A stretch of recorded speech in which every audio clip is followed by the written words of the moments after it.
This video was made possible thanks to InVideo AI. More details coming up soon. Нам сьогодні потрібна нова енергія, і пов'язані ці кроки, тільки вони пов'язані з посиленням нашої держави на різних напрямках.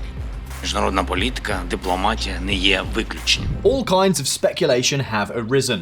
Zelensky has just carried out the biggest reform of his government since the beginning of the war. In total, 9 cabinet members have changed. And do you know what's curious? That no one seems to know exactly why Zelensky wanted to make such a big change right at this moment. He hasn't provided specific explanations. Surprise Ukrainian resignations include the nation's top diplomat. Some people talk about internal crisis, scandals, corruption, or simply a reset to gain some fresh air after 2.5 years of war. There are theories for all tastes. And it's certainly not the first time that the Ukrainian president has changed things at times like this. These days, we have the incursion in Kursk that raises more doubts than certainties, and the Russians advancing slowly but surely in Donetsk. And a year ago, we had the failed Ukrainian counteroffensive, after which there were also significant changes.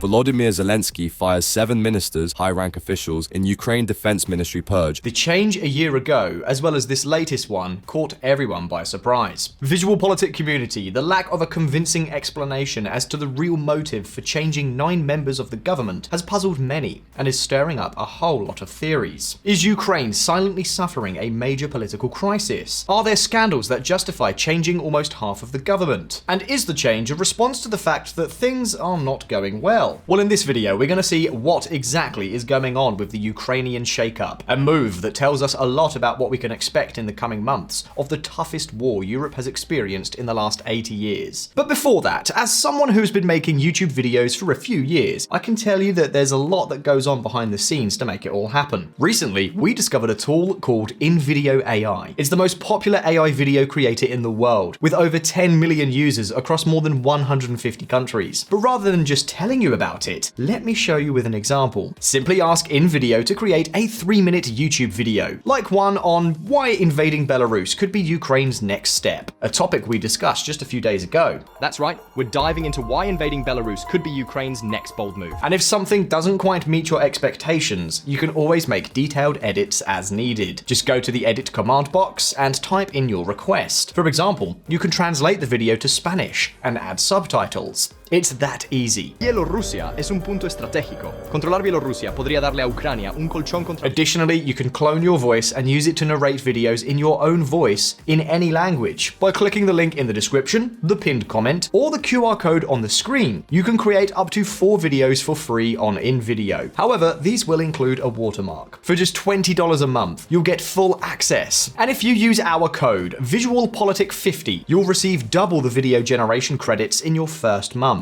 It's a much more affordable option than purchasing all the tools separately. Plus, it includes access to a vast library of royalty-free material. A big thank you to InVideo AI for sponsoring this video. And now, let's get back to today's content. Many of you will have seen a lot of resignations in the Ukrainian government lately. Ukraine arms chief, 4 ministers resign in government shakeup. You may have heard some of the informal spokesmen Putin has planted in media networks saying that the Ukrainian government is on the verge of collapse because there is a torrent of resignations. Well, to begin with, calm down. As usual, I can already tell you that we're being lied to. In Ukraine, as is the case in many other countries, it's normal for cabinet changes to be made via resignations of those who are leaving. It's a matter of courtesy.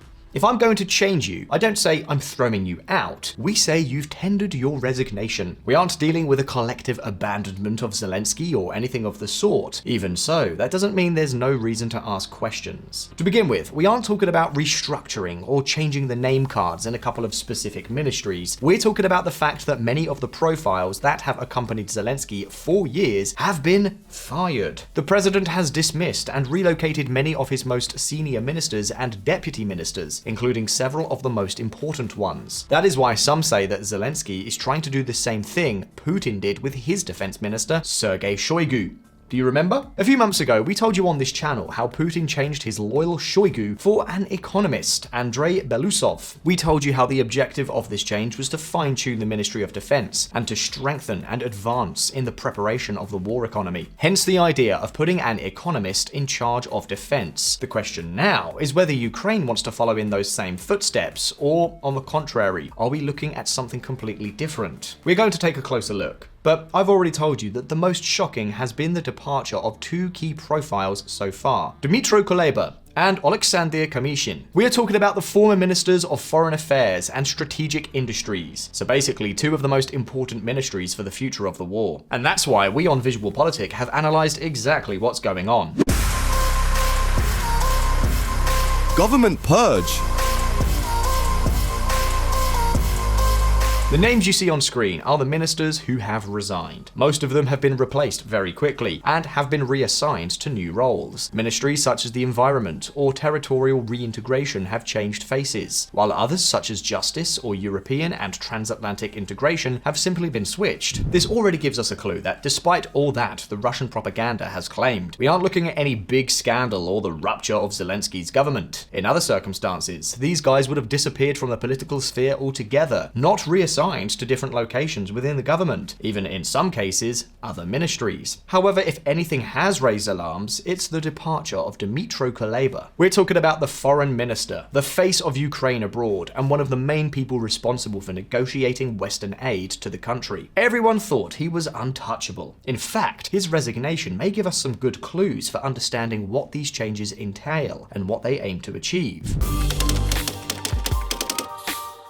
First, before we tell you why the Ukrainian president got rid of Kuleba, let's tell you a little bit about who exactly this guy is. Kuleba has been, after Zelensky, the most recognizable face of Ukraine since the beginning of the war. Whether by promoting Ukraine's candidacy to the European Union, or by means of his many appearances at summits and on television sets showing the horrors perpetrated by Russia in his country. And of course, Kuleba had also become a key player in the Ukrainian resistance. How did he do it? Well, thanks to the excellent relations he has forged with the United States. I want to say here that we in Ukraine are absolutely grateful to the people of the United States of America for all the support that we, as the people of Ukraine, received from them. Kuleba has been one of Biden's great friends, and the same goes for Secretary of State Antony Blinken. In fact, Blinken only allows his friends to call him Tony, and Kuleba is one of those who have that privilege. This former minister has been a key player in the Ukrainian machinery, but even so, on the 4th of September, he left the Ukrainian government. Why? Well, to answer that question, let's take a look at who replaced him. We're talking about an old acquaintance of the Ukrainian establishment, a lifelong government official. Andriy Sybiha is a guy who has spent his entire career within the Ministry of Foreign Affairs, starting from the lowest position, through the Ukrainian embassy in Turkey, and up to what he is today, Zelensky's new chief diplomat. But how is he different from Kuleba? For starters, Sybiha is more of an old-school, low-profile guy. In fact, he's likely to have much less public exposure than Kuleba and be more about negotiations and desk deals, which might make us think that this could pose a problem for Ukraine. After all, if anything, the country needs to be constantly in the limelight so that the West doesn't forget about this war. But then, why choose a more discreet profile? Well, remember the statements at the beginning of the video, the ones where Zelensky says he intends to renew the energies of his government. Because it's possible that they are not only looking for new energy, but also for a new image. And why? Quite simply, the United States will have a new commander-in-chief in just 4 months. Whether it's Donald Trump or Kamala Harris who rises to victory next November, what is certain is that the Ukrainian government will have to relate to a new administration. And in order to get it right, one possibility is to change some key profiles that have been closely linked to the Biden administration. In that way, Zelensky may be trying to renew Ukraine's international influence with new political profiles, new faces for new times. In fact, in the case of the foreign ministry, what Sybiha does will be absolutely key. Because remember one thing, as of today, the future of aid to Ukraine is up in the air. The American presidential election in November has become a fierce battle, and the biggest causality of what happens could be Ukraine. Because if Trump wins, he's already made it clear. Aid to Ukraine is cut off if they don't jump through the hoops of what Putin demands. Removing Kuleba may be Zelensky's attempt to decontaminate the foreign ministry from perhaps excessive ties to the Biden administration, just in case. In fact, in a way, it's something that Zelensky himself publicly acknowledges. Zelensky. Trump would be hard work, but we are hard workers. The work Zelensky is talking about is precisely the work they may have already started. Not necessarily because they think he will win, but just in case. In fact, Zelensky will meet with Biden later this September. And there is also talk of possible meetings with the Harris and Trump teams. And it's also believed that the new foreign minister, Sybiha, will participate in these meetings to present the candidates with plans for the future, including a possible strategy that could lead to a peace agreement. But why this, and why now? Well, VisualPolitik community, as we already told you in one of our recent videos on Ukraine, everything seems to indicate that Putin is not taking the Kursk bait, at least not as expected. As you all know, part of Russia has been overrun by the Ukrainian army for weeks. Under normal conditions, what we would expect is that the Kremlin would do everything possible to regain full sovereignty over the territory, even if it means diverting forces from other fronts. Well, while it is true that Putin has moved some troops and equipment out of Ukraine and sent units to Kursk, there have been far fewer than expected. Apart from a few soldiers transferred from the Kharkiv front, most of the troops and weapons sent to Kursk did not come from the war front, but from other parts of Russia. And by the way, they tend to be inexperienced recruits whose function is to basically stop the incursion, not even recovering the territory for now. The current Russian strategy is to build fortifications 50 kilometers inside Russia to prevent the Ukrainians from going any further, because despite the invasion of Kursk, the priority is still Ukraine. In fact, the Ukrainians may not have counted on such a subdued reaction, because the reality is that the Russians are continuing their offensives in the Donbass, where they have managed to accelerate their advances on the Donetsk front. Russian offensive in Ukraine's Donbas region gains momentum. Poorly prepared defense lines and uncoordinated unit rotations are allowing more rapid advances by the Russian army in the Donetsk region. And has already happened after last year's failed counteroffensive. Every time things in the war don't go according to plan, Zelensky seems to respond by changing the government.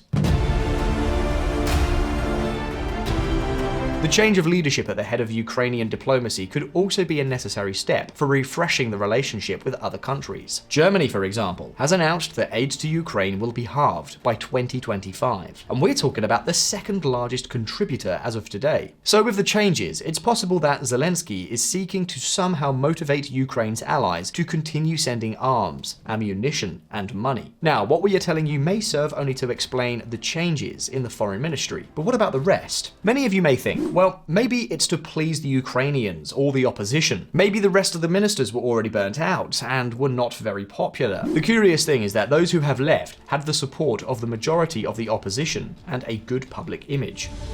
The only thing I can say is that it's a huge mess. We don't understand why they want to change these ministers. Why do they have to go when we're happy with their work? A large part of the Ukrainian parliament, which, despite this, has ratified the resignations and new appointments, also thinks the same way. So the question is clear. Why the rest of the ministerial changes? Well, VisualPolitik community, it's very likely that it's all due to the grassroots. Stay tuned.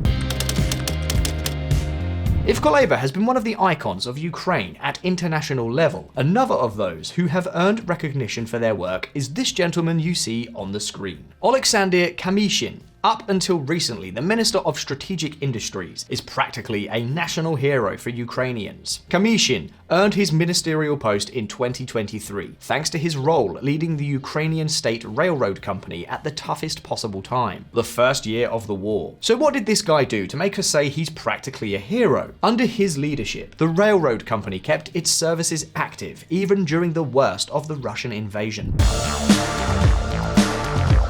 Despite the Russian attacks and the adversities of the war, the trains continue to operate to facilitate the mass evacuation of hundreds of thousands of people from cities such as Kiev, Kharkiv, and Mariupol to other parts of Ukraine and even abroad. Many lives were saved thanks to their management. But not only that, Under his leadership, the company also managed to open humanitarian corridors, getting vital humanitarian aid to almost every part of the country, while also getting troops, supplies, and weapons to the front lines in a timely manner. That the railroads continued to function reasonably well was absolutely crucial to the country's resistance. In order to achieve this, Kamyshin created a rapid infrastructure intervention system that was highly effective in repairing tracks damaged by attacks and sabotage, restoring services in record time.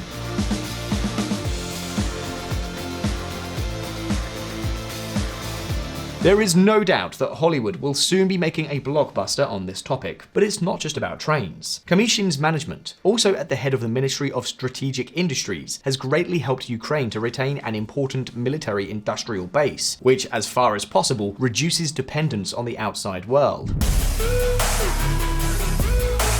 In fact, for those of you who have been following this conflict more closely, a few Ukrainian innovations developed in the midst of the war will surely come to mind. For example, I'm sure that at least drones come to mind for most of us. In fact, it's estimated that there are already about 500 private drone manufacturers supplying the Ukrainian army. In this field, Kyiv has beaten Moscow to the punch. The fact is that his ministry has become a fundamental piece of the resistance. The strategic industries during his term of office have been mainly defense, and that has been noticed. Kamyshin ensured that 1/3 of Ukraine's economic growth in 2023 would come from the defense industry. Among other things, he's given a lot of freedom to private arms manufacturers who were previously much more tied to state guidelines. And so, under Kamyshin's leadership, Ukrainian industry has seen the reduction of many bureaucratic hurdles and many regulations that came almost from the Soviet era. Some were as absurd as the ban on arms producers making more than 3% profit annually. However, as you see, Zelensky has replaced it. The "if it ain't broke, don't fix it" approach doesn't seem to sit well with the Ukrainian president. However, it must be said that his replacement also looks good. We're talking about Herman Smetanin. Here's the man himself. The 31-year-old was until now the head of the state-owned arms production concern, Ukroboronprom. We're talking about the colossus that controls all those state-owned enterprises of the military-industrial complex inherited from the Soviet era. And what can I say? This change could make all the sense in the world.